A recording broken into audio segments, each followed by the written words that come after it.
Adema Ejimako barrister Nnamdi Kanu etikwele mkpu ọzọ about ihe DSS na-eme Nnamdi Kanu.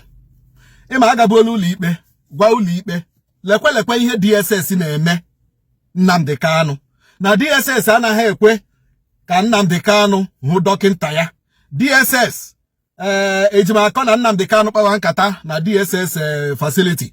Ndị DSS abịa na-ege ntị, bịa na-eme eavesdrop ka a mara ihe Nnamdi Kanu na Ejimako na-akpa, which is wrong, which is constitutionally wrong and a violation of the human right of privacy of Nnamdi Kanu. Ekwuchara ya n'ụlọ ikpe asị na enweghị evidence to prove na Ejimako n'ihe Ejimako kwuru bụ eziokwu. Now DSS is preventing Nnamdi Kanu from accessing his doctors, which is against human rights. DSS in Nigeria is like a terrorist organization as far as this democracy is concerned. They will be looking for terrorists while themselves they are the terrorists and they quote. Why will you prevent Nnamdi Kanu from accessing his medical doctors? Why would you prevent Nnamdi Kanu from accessing his medical doctors? You know?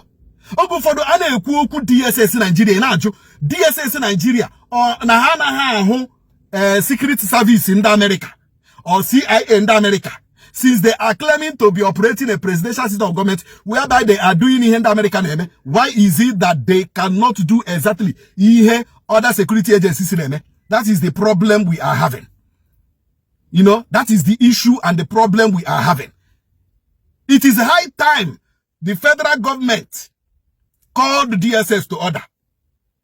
They have continued to pry into the discussions of Nnamdi Kanu and his lawyers. They have continued to deny Nnamdi Kanu access to his health workers, to his health facilities, to his medical doctors. They have continued to do these things, and the Attorney General of the Federation and of course the federal government is keeping quiet. Now Nnamdi Kanu with a low BP. Nnamdi Kanu cannot even feed well.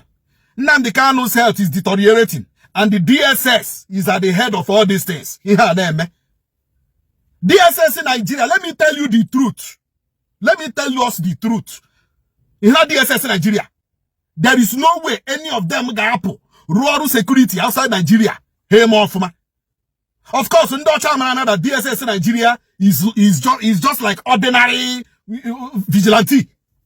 The way they behave is puzzling. The way they behave is unimaginable.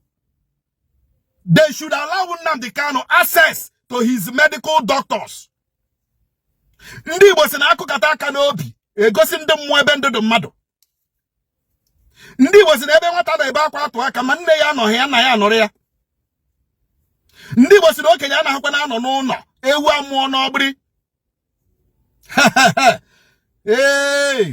Ha mewekwa ihe ha na-eme o. Ha mewekwa ihe ha na-eme. Mana ya wụrụkwa ka ọ hapụ inwe ihe ga-eme Nnamdi Kanu.